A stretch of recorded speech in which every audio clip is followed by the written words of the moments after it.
Welcome back to Mosaics. I'm Holly Beach at the Idaho Office for Refugees.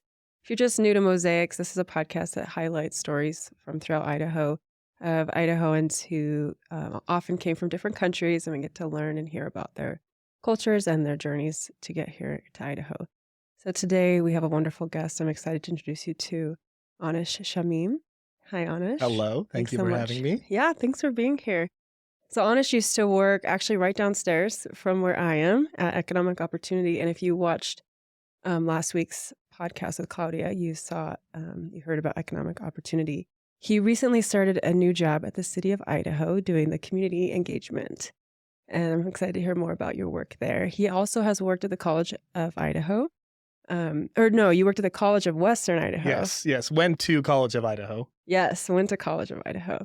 And your family was from Pakistan and immigrated here when you were 3 years old. So I'm excited to get into your story and learn more about you.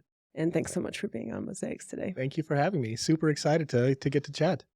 So just to kind of start us out, this is, we were talking before we started recording that I'm a dog person, you're a cat person, and your cat had a really cool name. Can you share that with us? Yeah, so his name is Taara. That's it means star in Urdu. I got him as a full quarantine kitten right when he was like 6 weeks old, and he's been my best friend ever since. We're inseparable pretty much. That's pretty sweet. I also have a quarantine puppy. And it's 4 years now since that crazy time. Feels like longer, shorter. I don't know. Years don't really make sense since COVID. What was life like for you during that time? It was interesting. It was a very like quick transition from just like normal life, because I had just started at Economic Opportunity maybe a few months before lockdown happened. So I was just getting into the swing of things, figuring out like, okay, cool. I have a real person job now. Need to figure out how this works. Working full time. Let's see how it goes. And then it was like, okay, cool. The office is closing for 2 weeks. Okay, no problem. Sure. And then the 2 weeks became 2 years, and it was an interesting transition. There was a lot of just kind of professional development things that I was struggling with throughout that time. It was a point of transition for sure. And with everything going on, it was extremely difficult. And being with Economic Opportunity, it was also a super, super busy time because there was a lot of folks that were needing some sort of assistance, whether it be with rent or with house payments or utilities or car payments. So it was pretty consistent, the amount of work that was coming in. So it never felt like I was just like kind of sitting around doing nothing at home. But it was a lot. Wow. And I just had moved out of my parents' house that a couple months after I had gotten my cat too. So it was like navigating, living by myself, working a full-time job, taking care of an animal, and also existing in a pandemic. It was an interesting experience. I'm glad I had my cat with me, because otherwise I would have gotten stir crazy back at home. Yeah. But it was a learning experience. I'm glad we've gone out of it and we're back into the swing of things. But I even noticed like coming back to working full time or just like existing with people was such a wild experience. Like I remember right before the pandemic hit, my family and I were lucky enough to go to Mecca to do the Umrah at the Kaaba over there. And like thinking back, that was November, like right when like COVID was starting in 2019. And I just think back, I was like shoulder to shoulder with thousands of people. And now it's like, can I do that again? Like it's like completely shifted the way that I interact with people or see the world. I like to think that I've gotten back to normal as we've gotten in later parts of 2024, but there's still those moments. Yeah, it is still weird being in crowds and being like, this would have been really freaky not that long ago. Can you explain more about that trip? You said the Mecca. Can you explain where you went and what you did? So the Umrah, one of the 5 pillars of Islam is to do the Hajj, which is the pilgrimage to the Kaaba in Mecca. Doing that, it's a very specific time of year that you do the Hajj. If you go to Mecca and visit the Kaaba at other points of the year, it's called the Umrah. It's the same kind of pilgrimage, same rituals and stuff that you would do. It's just like significantly less people because not everyone is going at once. So we flew into Medina and stayed there a couple of days and then began the pilgrimage to Mecca. And it's a whole ritual where you stop at a specific mosque on the way from Medina to Mecca. You change into what is called an ihram, which is pretty much like 2 long sheets of cloth, pretty much, that you just kind of wrap around yourself.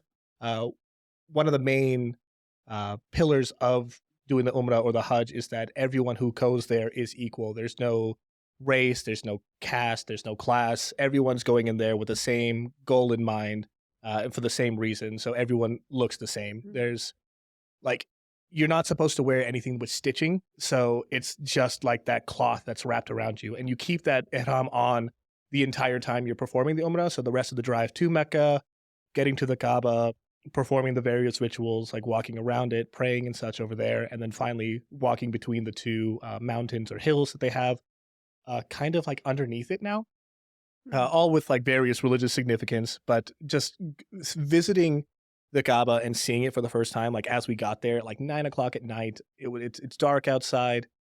Still hundreds of, if not thousands of people just around the Kaaba doing their Yeah. thing. Can you explain what that is? I've seen Yeah. pictures of it. So the Kaaba is pretty much like the black box that's in Mecca. When Muslims pray, every prayer mat is always facing towards the Kaaba. Mm. It's like, excuse me, the like most holy place in Islam, pretty much. And like seeing it, like after seeing like pictures and like, yeah, we pray towards it. It's on my prayer mat, but like seeing it in person was a moment that I honestly will never forget. Mm. Like, I know, like, you like to make fun of people who like cry at the sight of some things, but honestly, the emotions were just so overflowing that I'm just standing there, just like tears in my eyes, just dumbfounded, pretty much. Wow. Oh, it was phenomenal. Wow. So what did that journey like do for you coming back? How did it change you going forward? That's a great question. I'm off and on with the religion for sure. I'm not as strict and follow it as closely as I maybe should or should not. But going on this trip really like reframed my relationship with religion, Mm. on how I view it, how it impacts me.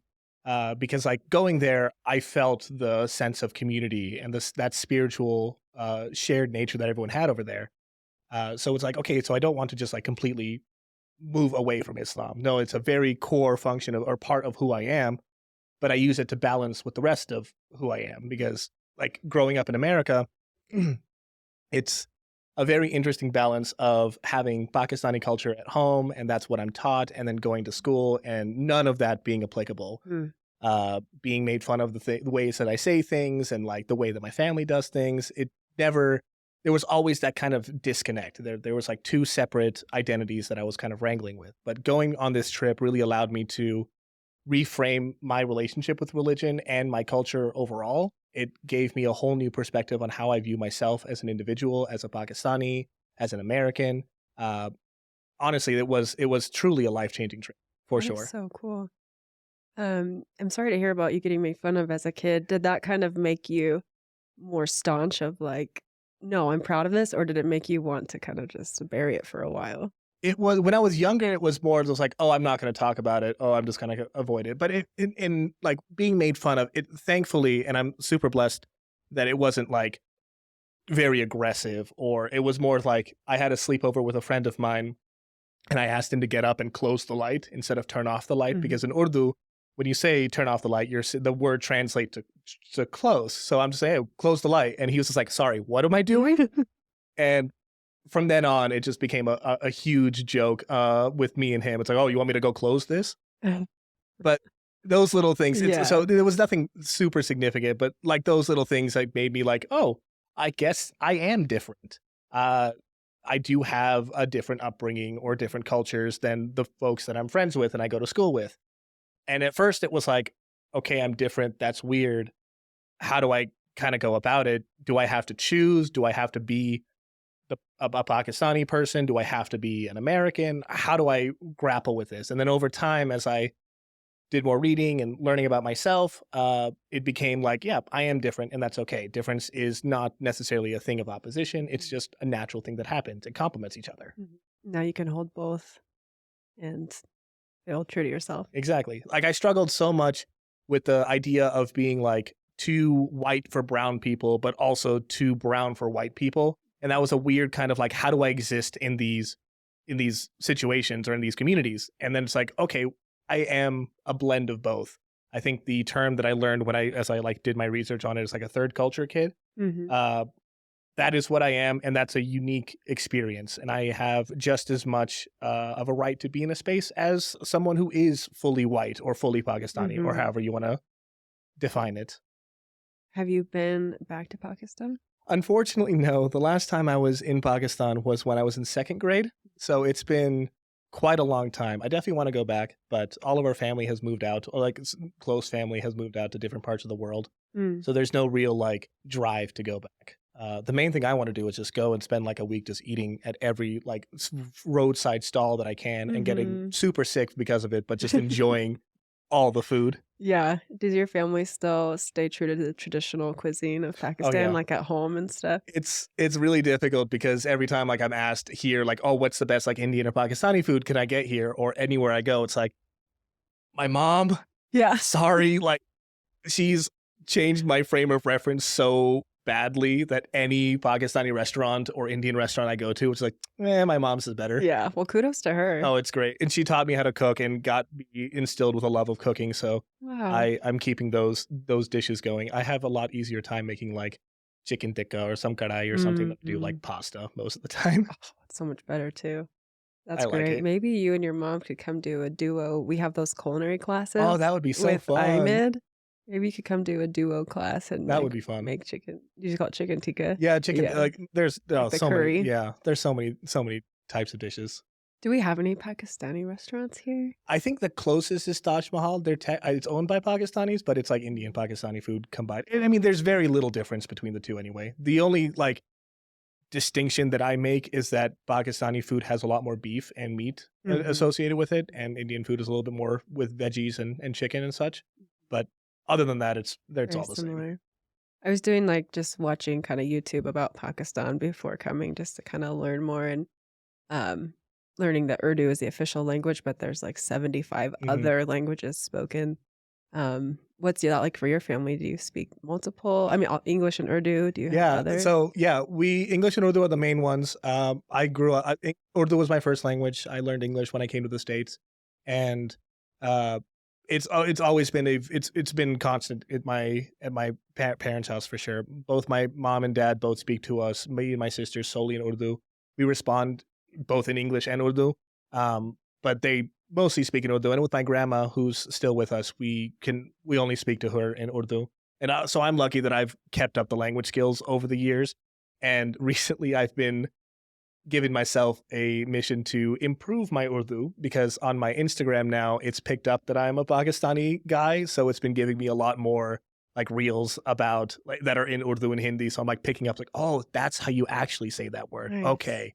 So I'm like working on my accent a bit, I which has been love super that. fun. But other languages, my parents know Punjabi and such, but it's mostly Urdu and English.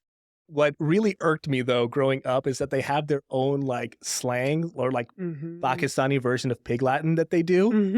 Your And parents? my parents do, and Oh. they like used it with their cousins and their siblings as well, like as a language that they could use to talk without their parents knowing. But nobody else knows it. It's just your family? They've explained to me so many times, and I just don't get it. They add like a "fe" sound in between like all the words, and it's just it's and they say it so fast, like it's literally a third language for them, and they just kind of if they don't want us to understand what they're saying, they just That's so funny. speak it out, and we're like, okay, this isn't fair. That's brilliant. It Kudos. I mean, you're gonna make up your own language. You deserve to be able to speak in privacy if you're it gonna works for them. That's amazing. So it's you and your sisters? I And have two then younger sisters, and they're my best friends. I oh, love them so that's much. great. Is your family kinda still in the Boise area? Yeah, we moved into the Treasure Valley in 1998, and we've been here ever since. So where did you initially come to when you came to the US? Idaho. We came straight into Boise at the time. My uncle moved to Idaho. He went to U of I for a little bit, got his degree over there. He married a local Idahoan here, and when we first moved from Pakistan, we just moved in with them, lived with them for about a year, and then got an apartment complex like over on like Vista by the airport, like the Mhm. oak tree, whatever they are, apartments. Yeah. Okay. And then like slowly just kind of blossomed out into the valley. So between Boise and Meridian, it's been home. Wow. Are there other Pakistani community members? Is that a very large community here? Unfortunately, no. There's a lot of Indians for sure, especially because of like Micron and such. But the Pakistani population is relatively on the lower side. There has been a significant increase over the last few years. I'm learning more and more about more Pakistanis that are around. But with how much Boise has changed over the last 20 years, it was honestly a point where like, yeah, we knew all the Pakistanis and Indians that were in the area. And now it's like, there's a lot of us. It's Mhm. hard to keep track. We try to rope them in and bring them into the community that we have, but it's relatively small, the ones that Mhm. we're in contact with and hang out with. Yeah, and I always think too, like, just because 'cause you're from the same country of origin doesn't mean you're gonna get along. Like, I can Mhm. imagine if I was living in Spain or whatever, I wouldn't necessarily wanna be friends with every other American there, Yeah, so right? I mean, Yeah. depending. There's been some people that I'm just like, "You're cool. I like hanging out with you." Yeah. And then like, "Absolutely not. I do not want to be around you." Names? No, I'm just kidding. I could call them out. That'd be No, funny. no names, no names. Um, so you talked about being a third culture kid, and that's kinda something that our office with the Refugee Speakers Bureau has done work with in the past Mhm. of going into schools and what do you think are some of the positives to being a third culture kid, and what can you expand a little bit more on maybe some of the challenges that you Mhm. came through with that? Yeah, I think a lot of the positives, it's like it's like a build your own kind of culture at that point. You can pick the parts of each of the cultures that you're a part of and figure out which ones work best for you as a person and just kind of run with them. It's like you don't have to abide by the negative aspects of things. It's like, okay, cool. I don't really like how this is done in Pakistani culture. I don't have to follow that as closely because in like other cultures, it's the opposite. So it's not like necessarily picking and choosing like this is what I want and this was what I want, but you kind of get to see the best of both worlds and create a new harmony out of it. But that does lead to some alienation. And I felt a lot of that growing up because it's like, yeah, I'm like the one brown person going to my high school. Mhm. It's or like one of maybe three. Like there isn't that sort of connection that I can make with people. And even if I'm finding like looking online and trying to make friends with other Pakistanis in Pakistan, there is a significant difference on who I am as a person and who they are. So that kind of becomes discouraging, a little alienating at points, but it also opens up a new way of engaging with people because you understand where they're coming from and you can bring a new light and a new perspective with your relationship with them. And it's a balance. It takes some time to kind of figure out and navigate, but once does start to make sense, it's easier to make connections with people. And I think it's a good jumping off point. It's like I understand where you're coming from. I also do that, but here's a cool new way you can do things. Mhm. Yeah, it's interesting when you shift away from maybe the tradition or trajectory Mhm, that came before you and your family and trying to figure out like, okay, what's my identity then if mhm, I'm not really following this religion anymore, not necessarily for you, but that's kind of something that people wrestle with too of like, mhm. what's that heritage look like? What do you think you really value about the Pakistani culture? Like, what do you hold dear? I Or what? think the easiest answer for me is the sense of community. That's Mhm. always been something that I look and strive to achieve with every like kind of interaction that I have is that building those connections and building that community. Uh, in Pakistan, you are so close with everyone in your community, extended family members, like second, third cousins. It's like consistent communication with them. You're as close with them as you are with your actual siblings. Mhm. All your neighbors around know what's going on. You can rely on each other for help. And there are always like there are issues that you face, like powers going out or things that are happening in Pakistan. The community just like rallies around each other and really builds and supports each other. And I feel like in America, things get a lot more siloed and very, very individualistic. Mhm. And that's one thing that I really try to hold near and dear is that sense of community. You have those connections with people, you rely on those because people also can rely on you and just kind of keep at it. Like I live in an apartment complex. I don't interact that much with my neighbors, but I want to. Like I want to. I live with them, right? They're around me pretty much all the time. And if something is happening, those are the people that I would go to right away. Like something happens in the neighborhood or something happens in someone's house, they can rely on each other and have that sense of community. But it's so difficult because people are very siloed in their own little apartment complexes. I think I've only made friends with an elderly lady across the way from me and another gentleman one house down, and that's about it. Like it's like passing conversations. Like I've made my neighbor food every once in a while. I'll like bring over like so I Mm. made some butter chicken. Here you go, enjoy it. And she like hey, I need a pot to borrow. She's like, okay, cool, I got you. Or she has a question about some internet change that's going on. She'll come over. And like, that's the relationship I want with like everyone around me. Yeah. But like, there's a, a couple guys that live next to us that have a doormat that says, welcome to our maid, was it from Barbie movie, what Ken called the house, the Oh my god. Mojo Dojo Casa House or something. Like, that's their doormat. I'm like, that's awesome. I want to I be wanna friends with know you guys. Yeah. It's like, hey, how's it going? And that's really about it. Yeah. So like that sense of community, like, you know, the people you're living around, you know, people on a more not more individual level, and like are there to help each other out when Mhm. things come up. Yeah, I do feel like, the society, the way it has evolved here in America kind of lost something, and it's like, Hmm. how do you bake it back into the bread once it's out, you know? I Exactly. don't Yeah. know the answer to that. And the pandemic also didn't help with connecting with Mhm. people and going out of your way to say like hi or like being with people. I remember like when I was younger, like a baby, like first came to the US, super friendly baby, waving at everyone. In Idaho, that's normal, right? It's like, oh, hey, that's a cute little kid. I went to New York with my family. I was still like 3, 4 years old, and I'm like waving to people and like trying to say hi on the subway, and I'm getting like nasty looks, and I'm complaining to my parents, like, why is everyone so mean? It's like, I love that about our area still, is that we still Yes. have that, even regardless of how much we're growing, is that kindness is still there. Mhm. And I think that helps with community for sure. Mhm. It makes it a little easier to build it once you have like once you see the other person as a person, and you're like, hey, how's it going? Mhm. How's your dog doing? Yeah. Yeah, I feel like it's so supportive, like, even at my workplace, like, my dog had to have a little thing removed, and Hmm. people were so nice, like, Hmm. asking me how he was doing. One girl brought me flowers, and I was That's just so like, "Oh nice. my gosh," like, because they know I'm obsessed with my dog, and it's just like, wow, that's pretty special, and you're working in the city to kind of Hmm. build on that. Can you talk about your work and what you're trying to achieve? Yeah, I just started with the city of Boise about, I think, 8 months ago now, as the community engagement coordinator. So I'm out building those connections, meeting with people, connecting with people, organizations, kind of looping them into what's going on with the city, what's going on with their organization, how can the city kind of tap in, promote it, just be involved. Just kind of building that sense of community throughout, connecting organizations with each other, connecting people. I host First Thursdays at City Hall Plaza every month. That's been so much fun. This position has been so good, just to be able to go out and be my extroverted self, that I could Mhm. just go at some random event and walk around for a couple of hours and just meet so many people and hear about their experiences and what they're doing and how they're working to make our community better.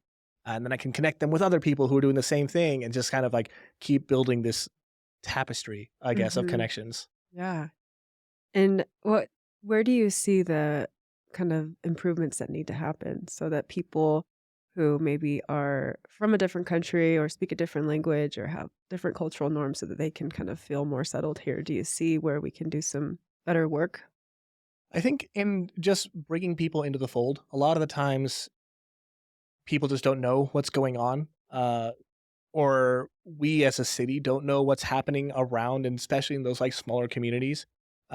So just kind of looping in people, making those, just kind of continuing on with that relationship building just amongst organizations, amongst people. I think that's what's really bringing people into the fold, because every time I interact with someone at a personal level, they are always so happy, so enthusiastic that the city's there, or that this person is there listening to them. And it's a lot easier to then like, hey, you should also come to this cool event that's going on for this specific culture. Mm. And kind of just like sharing that information, it makes those events and those things that are going on around the city not necessarily just meant for the people that they're celebrating or the people that they're inviting, but rather it is an event for everyone, Mhm. that people can come in and experience something new. And I think it's just like that, the knowledge about things, keeping the word circulating, making sure people are aware, and just like building those connections is the more that people kind of interact and be with each other, I think the easier it is to make those connections and promote those kinds of like, oh, you're here. Welcome. We're super glad you're here. Look at all of these things that are happening that you can jump into, and can be overwhelming at first because there is a lot of stuff that's going on. But just having people that are like, involved, that know everything that is going on. It's a lot easier than to just like help guide and navigate people into better areas and like, hey, this is the stuff that you want to go do. It's like, hey, you can make some connections and make some friends over here. It's like, hey, this is where you can get like your food stamps or like this is some important resources and such. Uh, just having those areas of or those hubs, I guess, Yeah. of community building. Yeah. And you actually were just in Dallas for a welcoming initiative. Is that what it was called? Welcoming Or interactive, I think. interactive? Yeah. And what was the whole goal of that? What did you take away from it? Yeah. So the Welcoming Interactive was a conference put on by Welcoming America, which is an organization that helps cities become welcoming cities for immigrants and refugees. Boise was certified back in 2019 at first, and then just got recertified as a welcoming city this last year. So this was a conference of all the welcoming cities around the world, not just in the United States, but to come together to celebrate the work that Dallas has been doing to make that city more welcoming and how the various other cities and the work that they're doing can be shared amongst the attendees. So there was a lot of people from Dallas, of course, that were at the event or at the conference. There was people from Spain, there was people from Mexico. So it was super cool just to see this such diverse group of people all with that same goal of trying to make their communities and their cities more welcoming and more open to folks coming in. And it was incredible to hear about all the awesome work that other cities are doing. But I think it was also incredible to be able to share the work that we're doing here, and other people like try to like, oh, that's so cool. We want to do that in our city. Like I remember I was having a conversation during one of the city tours that we took as a group. There was a lady from who just started working in refugee resettlement in North Dakota, and she was complaining about how or not complaining, she was talking about how difficult it is to see like educated folks coming in with like degrees, professionals from other countries coming in and having to work just kind of odds and end jobs just to make ends meet, like doctors having to give up their professions and whatnot. And I was just like, hey, we have an organization that's doing work in just that. Global Talent is literally doing that work of like trained professionals, keeping them in their field here. And she was like, oh, that's incredible. So I got to make a connection for her, gave some information about the work that Global Talent is doing so that Hey, good job. she can take it back and run with it. And it was incredible. The city, what was it, of St. Louis as a large Afghani population coming in, and they have their own kind of specific Afghani resettlement group that they're doing. In one of the workshops I went to, they did a whole explanation of how they were able to work on housing, work on phones and such, and build these kind of community centers for their Afghani refugees that are coming in. Granted, they got a bunch of funding to make it happen, but they were talking about like how they were able to address some of the housing problems that they were having of that lack of trust between landlords and renters, especially new refugees coming in. That they got a large grant that they were able not to just like pay the like rent or the first month's rent or move-in costs for the refugees moving into the house, but rather create a relationship with the landlord to be like, hey, we have this funding in case like as a backup, you should rent to these people, and they'll go about their rent, they'll pay everything, it'll be good. If they don't, we have this in the Safety back net. with Yeah. a safety net.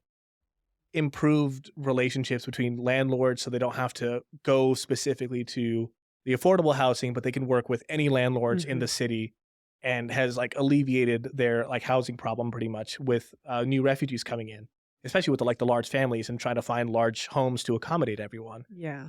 They got like a grant from T-Mobile that gave like everyone 2 years of cell phones with like Wi-Fi and data and all like the amenities that they need, and it really improved just the quality of life in general for not just the refugees coming in, but everyone. They have a huge Afghani cultural center over there that they like put on weekly events pretty much, celebrating culture, sharing it with the community.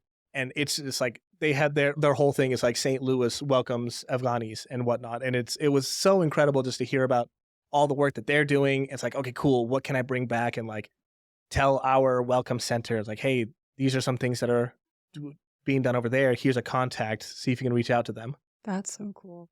I love Missouri. Like Yeah, right? my counterpart who works in the Missouri State Office of Resettlement came to our conference a couple years Mhm. ago. and we bonded, and we still talk, like, That's so "Hey," and cool. we look at each other's newsletters, and we, like, get ideas, and, I'm just so impressed with all that they're doing, It's and so cool.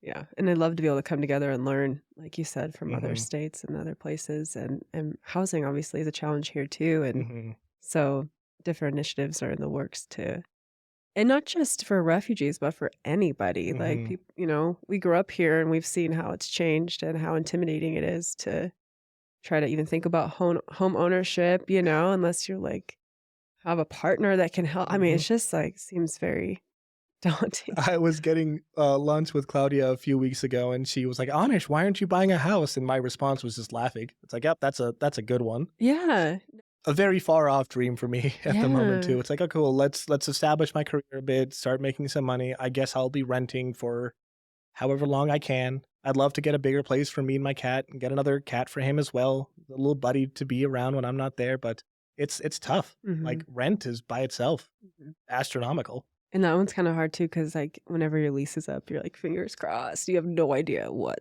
they're gonna do to your rent. Exactly. We're So so lucky, my roommate and I this year, we were like, "Okay, cool.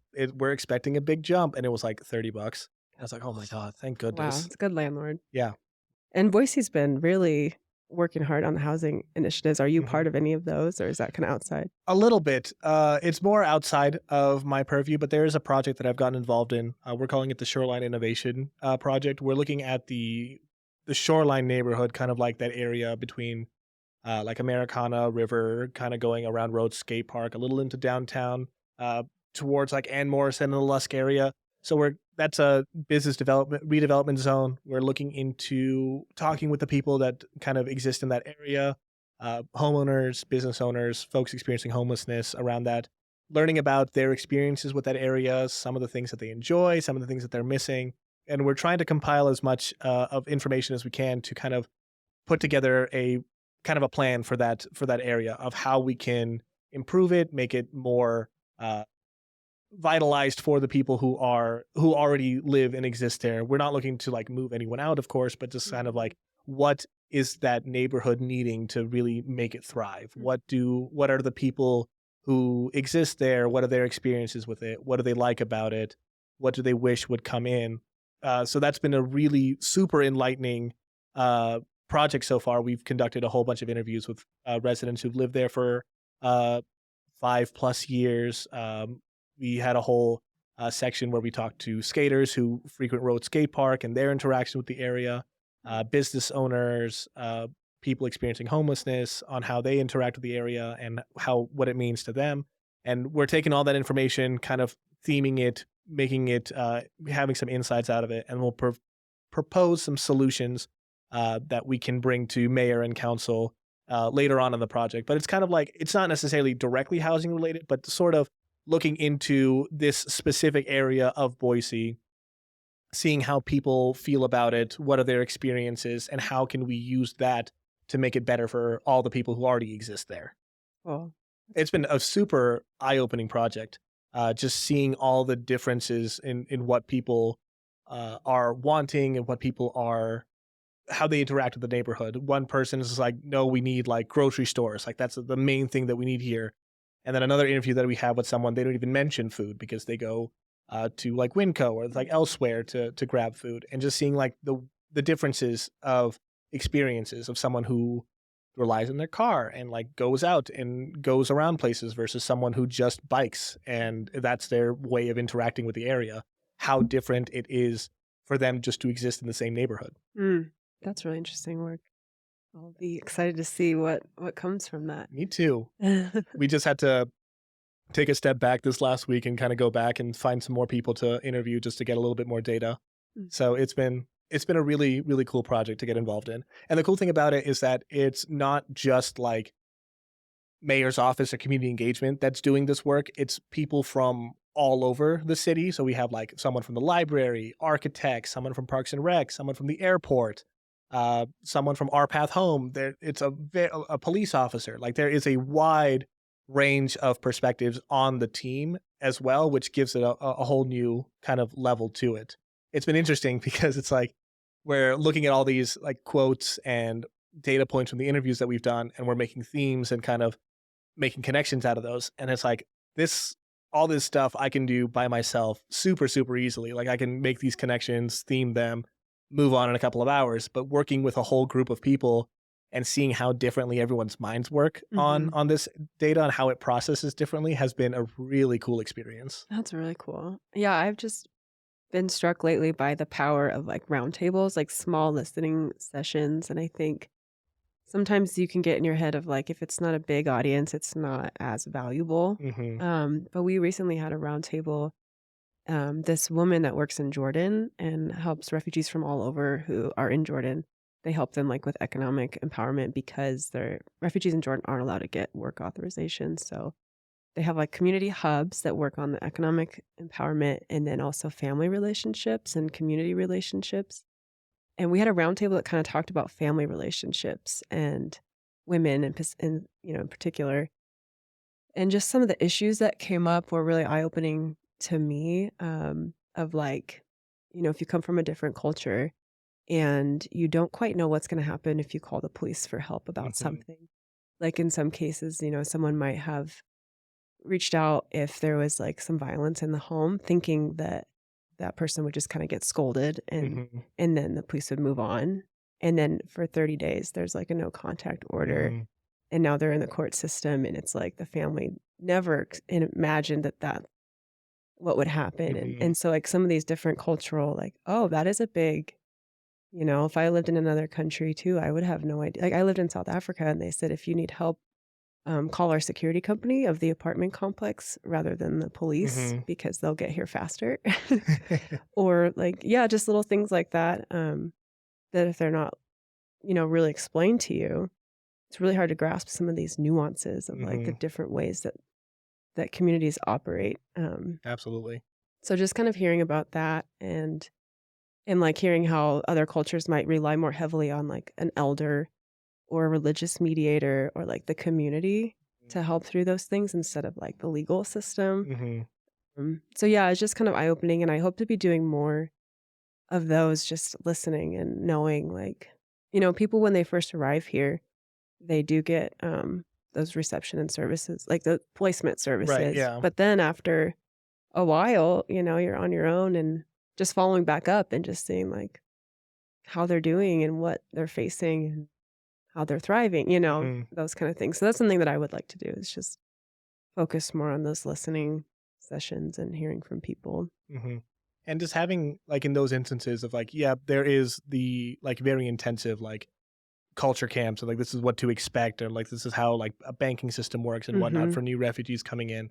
I think that sense of like having a person or like a mentor or like some sort of partner that can guide you through that process as you keep going forward. Just going back to that kind of sense of community building, it helps Mhm. alleviate a lot of those instances that's like, hey, we're having this problem at home.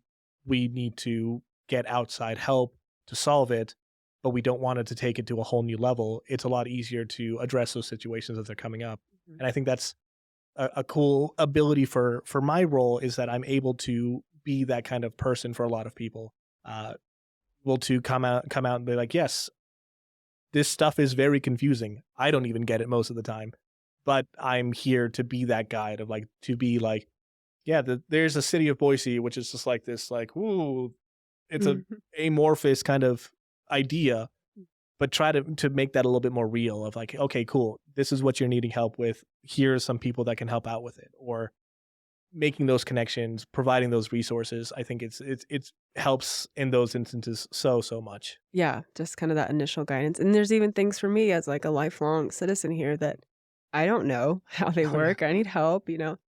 Going through the process of buying a home was, like, so eye-opening with interest rates and how much Hmm. you actually end up spending. Like, here's the house price and here's what you actually spend. Like, it was just mind-blowing to me, so and even things with, like, law enforcement, like, if you were to get pulled over, what's your rights here? What's Hmm. your rights there? Like, I would have to look some of that stuff up. So it's a lot, and I imagine they get some of the information in their cultural orientation, but how do you retain all of that? And it's a lot of information all at once. It's like you're just in a whole new place trying to Mhm. figure things out. It's like here's just an info dump of Mhm. all the things you need to know. It's like, okay, cool. I remembered it for the first 5 minutes after you Yeah. presented it. Yeah. Oh no, now I'm in a situation. Oh yeah, yeah, you know? Yeah. Yeah. It's It's a lot, and that's why, yeah, community work is so important to have that trusted mentorship of someone who's been there, done that, and can help guide. Um, well, I really appreciated getting to know you and hearing about your work. Is there anything else that you'd want to share that I haven't touched on yet, or just from any of the perspectives that we've talked about? Oh man, I could keep yapping. No, I think that covers it. I think I'm so lucky to live in such a welcoming place as Boise and the Treasure Valley has been. I've had a wonderful time and experience growing up here. Uh, I stuck around for this long, and I'm still here trying to give back to the community as best as I can because it really was a positive force in me growing up of the people that I met, the relationships that I made, and it's humbling and just so much fun to be able to give back and meet more people and try to be that person that I needed when I was younger and growing up. Mm, that's great. Well, Anish, thank you so much. Really Thank you appreciate again. This it. was so fun. Thank you. And I hope to see you next time. Thanks for tuning in today. Thank you for joining the conversation. For more information on how to be involved with refugee resettlement, please visit idahorefugees.org. Mosaics is produced by the Idaho Office for Refugees with grant support from the M.J. Murdoch Charitable Trust. Music by the Afrosonics. Production in partnership with SB Studios.